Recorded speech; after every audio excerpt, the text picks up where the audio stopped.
अस्सलाम students, knowledge 360 में खुश आमदीद।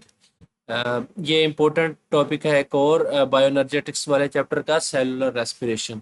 बच्चे ये सवाल इम्पोर्टेंट लॉन्ग क्वेश्चन के तौर पर आपको आएगा। तो ये तीन चार तरीकों से सवाल पूछा जाता है। एक तो सीधा सीधा पूछ लेता है write a note on cellular respiration. तो आपने सेलुलर रेस्पिरेशन की डेफिनेशन लिखनी है और एरोबिक और नॉन एन रेस्पिरेशन पे आपने नोट लिखना है, ठीक है।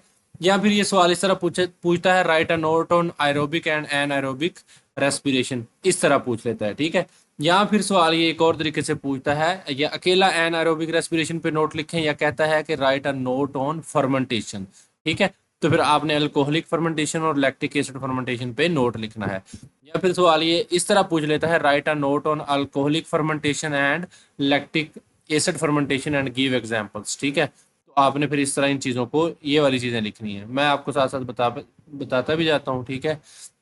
या फिर सवाल ये इस तरह बच्चे पूछ लेता है write a note on fermentation and give importance of fermentation, ठीक है, कि फर्मेंटेशन पर नोट लिखें और फर्मेंटेशन की अहमियत बयान करें। यानी कि वो एन एरोबिक का नहीं पूछेगा, ठीक है। अगर इस तरह पूछेगा एरोबिक का नहीं पूछेगा, एनारोबिक का यानी कि जिसको हम फर्मेंटेशन भी बोलते हैं वो पूछेगा और कहेगा कि उसकी थोड़ी सी अहमियत भी आप बयान करें। तो आपने फिर ये भी बयान करनी है, ठीक है। तो ये इस तरह ये चार पांच तरीके हैं। आप पढ़ेंगे तो आपको पता चल जाएगा, जिस तरह भी सवाल आएगा आप कर लेंगे। तो सबसे बच्चे पहले सेलुलर रेस्पिरेशन की तारीफ, ये शॉर्ट के तौर पर भी बड़ी अहम तारीफ है, ठीक है। बड़ी अहम जो डेफिनेशन है ये आती है बार बार। तो organisms get energy by breaking the carbon hydrogen bonds of food, ठीक है। तो जो ऑर्गेनिजम्स हैं बच्चे, जानदार हैं, वो क्या करते हैं कि खुराक में मौजूद कार्बन हाइड्रोजन बॉन्ड है उनको तोड़कर एनर्जी हासिल करते हैं, तवानाई। देखें बच्चे, खुराक क्या होती है हमारी? ग्लूकोज होती है ना, ठीक है। तो ग्लूकोज का फार्मूला क्या है? C6H12O6। तो इसमें जो बाड होंगे, कोई भी हमारी फूड हो, यहाँ पे ग्लूकोज की है ज्यादातर, जो मेजर है, जो मोस्ट कॉमन फूड है हमारी, वो ग्लूकोज ही है, ठीक है।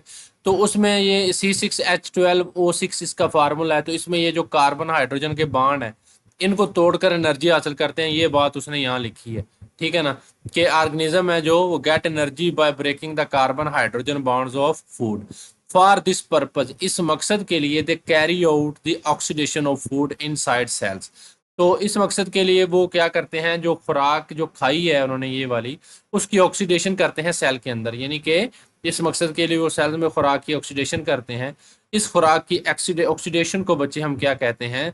This oxidation of food is called cellular respiration, ठीक है जी। तो ये क्या है? सेलुलर रेस्पिरेशन की तारीफ है। तो जो मोस्ट कॉमन फूड है जो सेल्स यूज करते हैं एनर्जी को गेट करने के लिए, हासिल करने के लिए, वो क्या है जी? वो बच्चे ग्लूकोज है, ठीक है। आगे इसकी एग्जाम शुरू हो गई है, आयरोबिक एंड एन आयरोबिक रेस्पिरेशन। तो बच्चे आयरोबिक जो है वो उसके लिए ऑक्सीजन की जरूरत होती है, ठीक है। तो ज्यादातर हमारे जिस्म में क्या होती है? आयरोबिक रेस्पिरेशन ही होती है, ठीक है। यानी कि हम ऑक्सीजन को इस्तेमाल करते हैं और जो खुराक के जो कार्बन हाइड्रोजन बॉन्ड है उनको तोड़कर हम एनर्जी हासिल करते हैं। तो एरोबिक की क्या डेफिनेशन होगी फिर? जो कि ऑक्सीजन की मौजूदगी में होगी।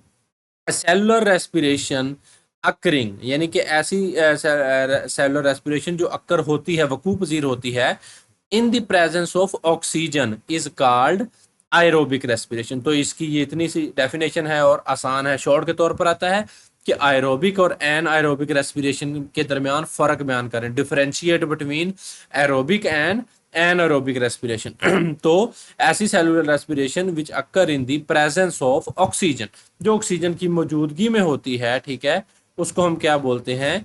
सेलुलर रेस्पिरेशन को एरोबिक रेस्पिरेशन बोलते हैं। It is the complete oxidation of glucose with maximum release of energy.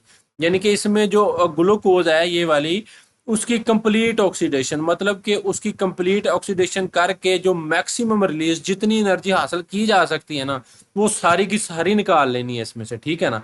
हालांकि एनारोबिक रेस्पिरेशन में क्या है? ऐसा नहीं होता। एनारोबिक रेस्पिरेशन में क्या होता है कि many carbon hydrogen bonds of the food are left unbroken. यानी कि एनारोबिक रेस्पिरेशन में जो बहुत सारे कार्बन हाइड्रोजन के बॉन्ड हैं बच्चे, वो अनब्रोकन रह जाते हैं, उनको तोड़कर एनर्जी हासिल नहीं की जा सकती। लेकिन जो एरोबिक रेस्पिरेशन है, जो ऑक्सीजन की मौजूदगी में होती है, उसमें क्या होता है कि ज्यादा से ज्यादा एनर्जी हम सारे जो कार्बन हाइड्रोजन के बॉन्ड है तकरीबन वो तोड़ लेते हैं, ठीक है। ये खुराक की मुकम्मल ऑक्सीडेशन है जिसमें ज्यादा से ज्यादा तवानाई हासिल होती है, ठीक है जी। यानी कि तमाम जो कार्बन हाइड्रोजन के बॉन्ड हैं वो तोड़े जा सकते हैं, लेकिन एनारोबिक में ऐसा नहीं है। इन इट्स फर्स्ट फेज, इसके पहले मरहले में क्या होता है बच्चे, अब मालिक्यूल ऑफ ग्लूकोज, अब 6 कार्बन वाला जो मालिक्यूल है, ये देखें आप, ये इस ग्लूकोज के 6 कार्बन है, C6H12O6, तो यहाँ पे 6 कार्बन बेटा जी आपको नजर आ रहे होंगे, ठीक है।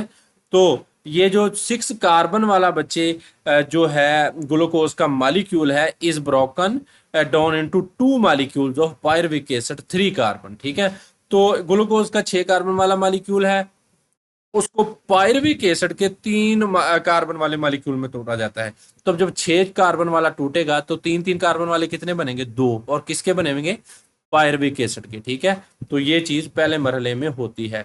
तो एरोबिक रेस्पिरेशन में क्या होता है कि पहले मरहले में 6 कार्बन वाले ग्लूकोज के मॉलिक्यूल को 3 कार्बन वाले पायरुविक एसिड के 2 मॉलिक्यूल में तोड़ा जाता है, ठीक है।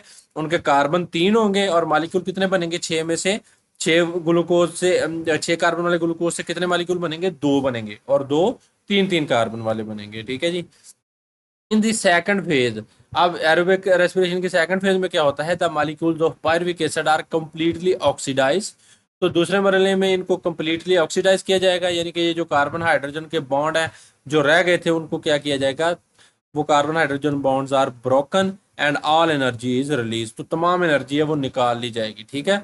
तो ये है बच्चे एरोबिक रेस्पिरेशन के पहले मरहले में जो है वो ग्लूकोज के 1 मॉलिक्यूल को 3 कार्बन वाले पायरुविक एसिड के 2 मॉलिक्यूल में तोड़ा जाएगा, और दूसरे मरहले में पायरुविक एसिड के मॉलिक्यूल की मुकम्मल क्या है, ऑक्सीडेशन कर दी जाएगी, इसमें तमाम जो कार्बन हाइड्रोजन के बॉन्ड है वो तोड़ दिए जाएंगे, और इस तरह इसमें तमाम तवानाई क्या है हासिल कर ली जाएगी एरोबिक रेस्पिरेशन में, ठीक है। एरोबिक रेस्पिरेशन जो कि ऑक्सीजन की मौजूदगी में होती है, इसमें ऐसा किया जा सकता है, लेकिन एनारोबिक रेस्पिरेशन में ऐसा नहीं किया जाता, क्योंकि इसमें खुराक में मौजूद बहुत से जो कार्बन हाइड्रोजन बॉन्ड हैं वो टूटने से रह जाते हैं, ठीक है। आगे बच्चे ये होगी एरोबिक रेस्पिरेशन, ठीक है, जो ऑक्सीजन की मौजूदगी में होती है। दूसरी बच्चे है किस्म, वो है एन एरोबिक रेस्पिरेशन, इसका दूसरा नाम फर्मेंटेशन है।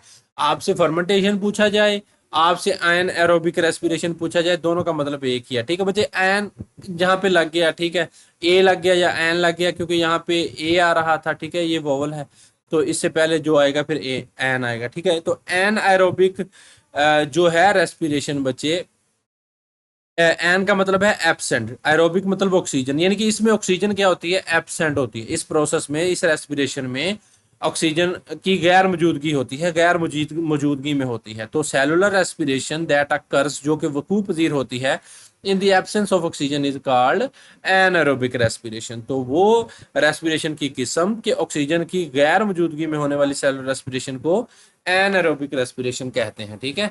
तो एन एरोबिक रेस्पिरेशन का जो बच्चे पहला मरहला ना, वो सेम ही है, ठीक है ना, वो बिल्कुल एरोबिक वाला है, यानी कि उसमें भी ग्लूकोज का मॉलिक्यूल टूट कर पायरुविक एसिड का मॉलिक्यूल बनाएगा, ठीक है ना। In anaerobic respiration glucose is incompletely oxidise with less amount of energy release. तो ये बात तो हमने पहले कर ली है कि एनारोबिक रेस्पिरेशन में ग्लूकोज है वो इनकम्प्लीटली ऑक्सीडाइज होती है, यानी कि उसकी ऑक्सीडेशन है वो कंप्लीट नहीं होती, जिस तरह एरोबिक रेस्पिरेशन में ऑक्सीजन की मौजूदगी में हो जाती थी।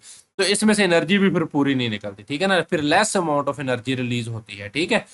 तो फर्स्ट स्टेज में क्या होता है, its first phase is exactly similar to that of aerobic respiration. तो एनारोबिक रेस्पिरेशन या फर्मेंटेशन का जो पहला है बच्चे फेज, वो बिल्कुल सेम है एरोबिक रेस्पिरेशन वाला। मिसाल के तौर पर क्या होगा, a molecule of glucose is broken down into 2 molecules of pyruvic acid, यानी कि एक 6 कार्बन वाला ग्लूकोज होगा जो, वो 3 3 कार्बन वाले 2 मॉलिक्यूल में टूट जाएगा, और वो मॉलिक्यूल क्या होंगे, पायरुविक एसिड के। इन दी सेकंड फेज, अच्छा, तो ये बच्चे बात होगी एनारोबिक रेस्पिरेशन की, कि ऑक्सीजन की गैर मौजूदगी में होगी, और ग्लूकोज की नामुकम्मल ऑक्सीडेशन होगी, मुकम्मल नहीं होगी, कम से कम तवानाई मिलेगी। इसका पहला मरहला क्या होगा, एनारोबिक एरोबिक रेस्पिरेशन जैसा ही होगा, और ग्लूकोज का एक मॉलिक्यूल है वो पायरुविक एसिड के 2 मॉलिक्यूल में तोड़ा जाएगा, ठीक है। लेकिन इसका जो दूसरा मरहला है एनारोबिक रेस्पिरेशन का, वो मुख्तलिफ होता है। उसमें बच्चे क्या होना है, उसमें अब जो पायरुविक एसिड बना था उसको 2 तरीके से हैंडल किया जाएगा। अब ये वाला पायरुविक एसिड बना था ना जो एनारोबिक रेस्पिरेशन में, ठीक है। ये एरोबिक में भी बनता है, एन में भी बनता है, एनएरोबिक में भी बनता है। तो एनएरोबिक में जो बना था इसको दो वे में ट्रीट किया जाएगा। इसकी यानी कि फर्मेंटेशन की जाएगी टू वेज में, एक अल्कोहलिक फर्मेंटेशन होगी, एक लैक्टिक एसिड फर्मेंटेशन होगी। ठीक है। तो जो पायरविक एसिड है अगर उसको हम, उसमें क्या होगा कि during anaerobic respiration in bacteria, अब देखें बच्चे ये शॉर्ट के तौर पर आ जाके अल्कोहलिक फर्मेंटेशन क्या है, लैक्टिक एसिड फर्मेंटेशन क्या है, मिसाल दें। ठीक है। तो during anaerobic respiration in bacteria and yeast etcetera, pyruvic acid is further broken down into alcohol, ठीक है, एंड कार्बन डाइऑक्साइड। तो अगर बच्चे ये जो पायरविक एसिड है, ये पायरविक एसिड का फार्मूला है C3H4O3। तो ये दो लगाया है, ये इक्वेशन को बैलेंस करने के लिए लगाया है, दोनों साइड पे रिएक्टेंट और प्रोडक्ट्स को। ठीक है। तो इधर दो लगा, इधर दो लगा, इधर भी दो लगा। ठीक है। तो ये बैलेंस करने के लिए, तो ये C3H4O3 क्या है, ये पायरविक एसिड का फार्मूला है। ठीक है। तो अगर इसको अल्कोहल में तब्दील कर दिया जाए, अब देखें ये बच्चे, ये अल्कोहल है C2H5OH है। ठीक है ना, ये OH है ना, ये अल्कोहल का फंक्शनल ग्रुप है, यहाँ ये आता है। तो इसका मतलब होता है कि चीज को पहचानने में आसानी है कि ये अल्कोहल है, ये शराब वगैरह जो होती है। ठीक है। तो ये इथाइल अल्कोहल है, दो कार्बन वाली है तो इथाइल अल्कोहल है। ठीक है। तो इसको अगर अल्कोहल में बदल लें और साथ कार्बन डाइऑक्साइड पैदा हो, तो इसको हम कहेंगे कि ये अल्कोहलिक फर्मेंटेशन है। ठीक है। तो during anaerobic respiration in bacteria and yeast, ये बैक्टीरिया और यीस्ट में है कि इसमें जो पायरविक एसिड है उसको फर्दर ब्रोकन किया जाता है अल्कोहल में। ठीक है। और कार्बन डाइऑक्साइड में। This type of anaerobic respiration is called alcoholic fermentation, क्योंकि इसमें अल्कोहल बन रही है। ठीक है। इथाइल अल्कोहल बन रही है, तो इसको हम क्या कहेंगे, अल्कोहलिक फर्मेंटेशन। ठीक है। तो अल्कोहलिक फर्मेंटेशन में क्या है कि बैक्टीरिया और यीस्ट में ये होती है। ठीक है। ये फंगस वगैरह में।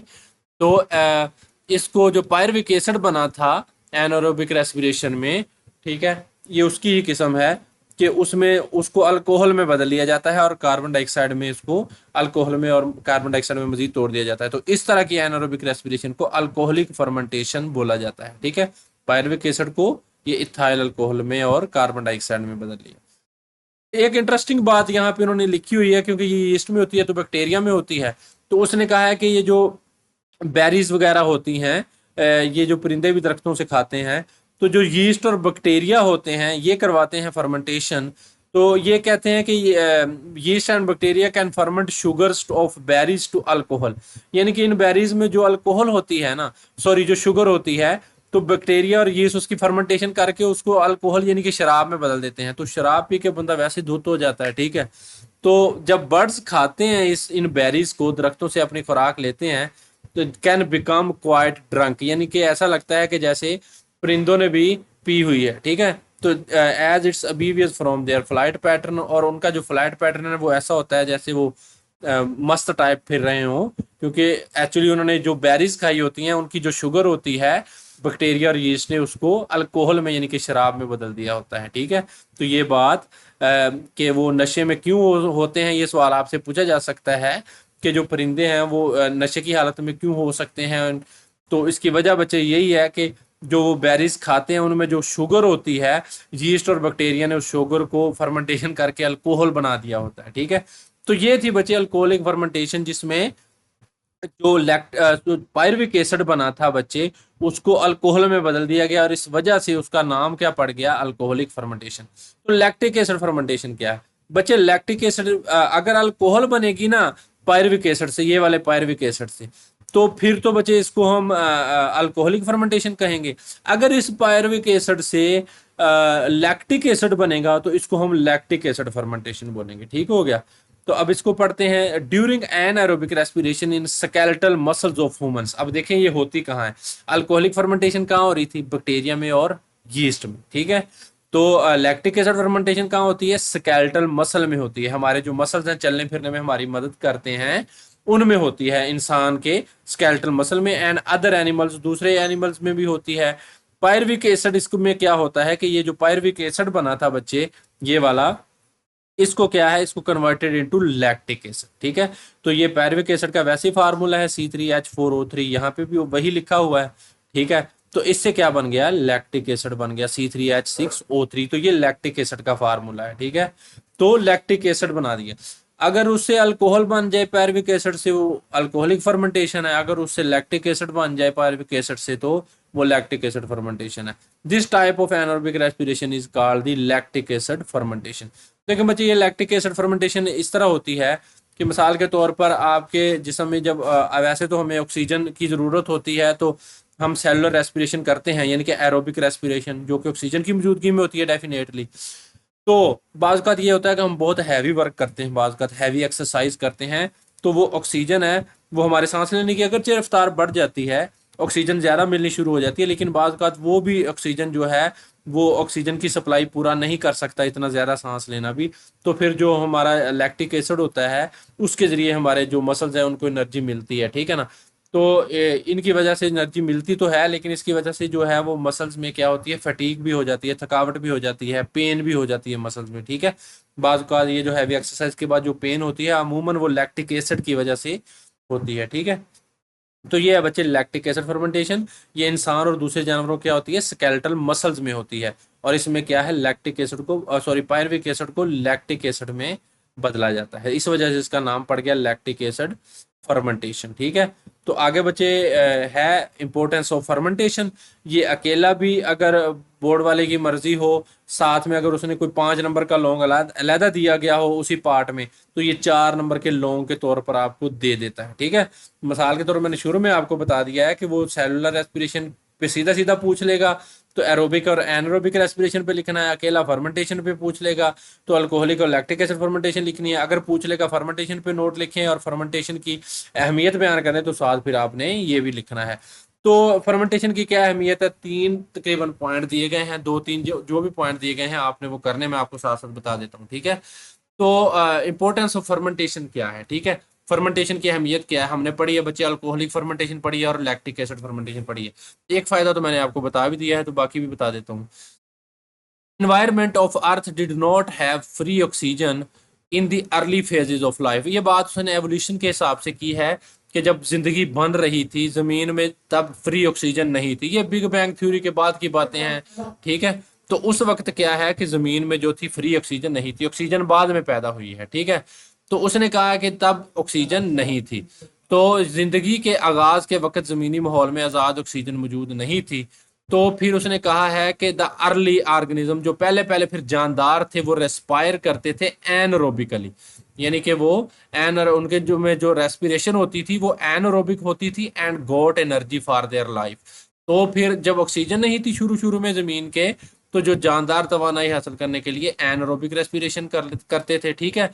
तो ये बात उन्होंने सबूत इस बात का इसलिए लेते हैं, वो कहते हैं कि हत्ता कि आज भी, even today, some organism including some bacteria and some fungi get energy from anaerobic respiration and are called anaerobes, ठीक है। तो उसने ये मिसाल दी है कि हत्ता कि आज भी जानदार मौजूद हैं, मतलब बैक्टीरिया मौजूद हैं, फंजाई मौजूद हैं, जो कि ऑक्सीजन की बजाय ऑक्सीजन की गैर मौजूदगी में एनारोबिक रेस्पिरेशन से ही तवानाई हासिल करते हैं, ठीक है ना, यानी कि फर्मेंटेशन से ही। तो ऐसे जानदारों को एनरोब्स कहते हैं। Anaerobe is very important short question बच्चे, वेरी इंपॉर्टेंट शॉर्ट क्वेश्चन। ये बोर्ड में बार बार रिपीट हुआ है कि एनरोब से क्या मुराद है, मिसाल दें। तो आपने कहना है, आपने जवाब इसका यही देना है कि जब शुरू शुरू में ऑक्सीजन की कमी थी, यहाँ से आपने लिखना है इसका जवाब कि जब ज़मीन के शुरू के अयाम में ऑक्सीजन की कमी थी, तो जो ऑर्गेनिज्म थे वो क्या करते थे, एनरोबिकली क्या है, रिस्पायर करते थे। तो उनकी मिसालें आपने दे देनी है, बैक्टीरिया और फंजाई, और इनको क्या बोलते थे, एनरोब्स। यानी कि बैक्टीरिया और फंजाई क्या है, एनरोब्स हैं, यानी कि ये ऑक्सीजन की गैर मौजूदगी में जिंदा रह सकते हैं, यानी कि ऑक्सीजन की गैर मौजूदगी में अपनी रेस्पिरेशन करते हैं, ठीक है। तो ये इसका पहला पॉइंट था फायदे का, ठीक है। तो ये आपने पहला पॉइंट लिखना है इसकी अहमियत का, इंपॉर्टेंस ऑफ फर्मेंटेशन। दूसरा पॉइंट स्केलेटल मसल वाला मैंने अभी आपको ऊपर बताया है लैक्टिक एसिड फर्मेंटेशन में। When skeletal muscles of human work hard, जब इंसान के स्केलेटल मसल हैं वो हार्ड वर्क करते हैं ड्यूरिंग एक्सरसाइज, मिसाल के तौर पर या कोई भी मशक्कत वाला काम, but oxygen supply is not sufficient, लेकिन जो ऑक्सीजन की सप्लाई है वो सफिशिएंट नहीं है, काफ़ी नहीं है, टू फिल पूरी करने के लिए डिमांड, ज़रूरत, डिमांड को पूरी करने के लिए, ऑक्सीजन की डिमांड पूरी करने के लिए, ठीक है ना। तो जब ऑक्सीजन सप्लाई नहीं है पूरी, तो the skeletal muscle carry out anaerobic respiration to get energy. तो फिर स्केलेटल मसल क्या करते हैं, एनारोबिक रेस्पिरेशन करते हैं, यानी कि लैक्टिक एसिड फर्मेंटेशन करते हैं, ठीक है। तो ये दूसरा इसकी अहमियत है, जब इंसान के स्केलेटल मसल ज्यादा काम करते हैं वर्जिश वगैरह, तो ऑक्सीजन की फराहमी जरूरत के मुताबिक नहीं होती, तो ऐसी सूरत हाल में बेटा जी वो क्या करते हैं, एनारोबिक रेस्पिरेशन करते हैं और तवानाई हासिल करते हैं, ठीक है। तो ये दूसरी अहमियत का पॉइंट है।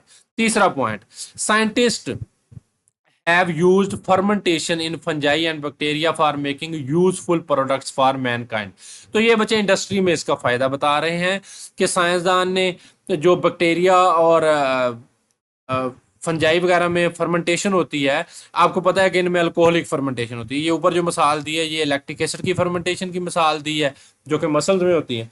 तो फंजाई और बैक्टीरिया उसने बोला है कि साइंसदानों ने इसको इस्तेमाल किया, जो बैक्टीरिया और फंजाई फर्मेंटेशन करते थे उसको मकसद के लिए लैब्स में इस्तेमाल किया। उन्होंने क्या बनाया इस चीज़ से, for example the fermentation in bacteria is used for making चीज एंड योगर्ट, ठीक है। तो उन्होंने बैक्टीरिया और फंजाई में होने वाली फर्मेंटेशन के लिए इंसान के लिए मुफीद मसनूआत बनाई हैं। मिसाल के तौर पर बैक्टीरिया में होने वाली फर्मेंटेशन से पनीर और दही बना लिया है, ठीक है। इस तरह ये यीस्ट थी, फंगस वगैरह, ठीक है, fermentation in yeast use to brewing and baking industry, ठीक है। तो ये ब्रेविंग इंडस्ट्री है जो शराब साजी की सनद है, ठीक है। इसको जो यीस्ट में होती थी फर्मेंटेशन, इसको शराब साजी और बेकरी की सनतों में बेकिंग इंडस्ट्री है और ब्रीविंग इंडस्ट्री है उसमें इस्तेमाल किया, ठीक है। उसके बाद similarly the soya sauce is made through the fermentation by a fungus. इस तरह एक और जो फंगस थी उसमें होने वाली फर्मेंटेशन को साइंसदानों ने इस्तेमाल किया और क्या बना लिया, एक यानी कि एक चटनी टाइप होती है चीज़, सोया सॉस बोलते हैं जिसे, सोया सॉस बोलते हैं, वो बना ली। ये फंगस की वजह से होती है, ठीक है ना। ये एमसीक्यूज में पूछा जा सकता है कि सोया सॉस है ये किसकी फर्मेंटेशन से बनती है, तो बच्चे ये फंगस की वजह से बनती है, ठीक है। तो सोया पौधे की जो चटनी है वो सोया सॉस है, ये फंगस के जरिए इस्तेमाल होती है। तो ये बच्चे फर्मेंटेशन की अहमियत आपने लिख लेनी है कि शुरू के आगाज में ज़मीन के ज़िंदगी के आगाज में एनोरोब्स मौजूद थे जो कि बैक्टीरिया और फंजाई थे, और जो भी जानदार थे वो फर्मेंटेशन के जरिए ही अपनी जो है रेस्पिरेशन करते थे। दूसरा पॉइंट लिखना है, इंसान के स्केलेटल मसल जब ज़्यादा काम करते हैं तो ऑक्सीजन की सप्लाई को पूरा करने के लिए फर्मेंटेशन की जाती है। तीसरा लिखना है कि साइंसदानों ने यीस्ट और फंगस से शराब साजी और पनीर वगैरह जो बैक्टीरिया है उससे पनीर बना लिया है, ठीक है। यीस्ट में होने वाली फर्मेंटेशन को शराब साजी में इस्तेमाल किया है, और जो एक और फंगस है उसमें जो फर्मेंटेशन होती थी उससे सोया सॉस बना लिया है, ठीक है। तो ये था आप बच्चे आज का लेक्चर जिसको हमने बोला सेलुलर रेस्पिरेशन, इसकी तारीफ, इसकी इकसाम, एरोबिक एनारोबिक रेस्पिरेशन। एनारोबिक को हम फर्मेंटेशन भी बोलेंगे, ठीक है, और फर्मेंटेशन की अहमियत या एनारोबिक रेस्पिरेशन की अहमियत, ये सारे इंपॉर्टेंट है। चले बच्चे, अल्लाह हाफिज़। आज के लेक्चर के लिए इतना ही, अगले लेक्चर में मिलते हैं। अल्लाह हाफिज़, बहुत शुक्रिया।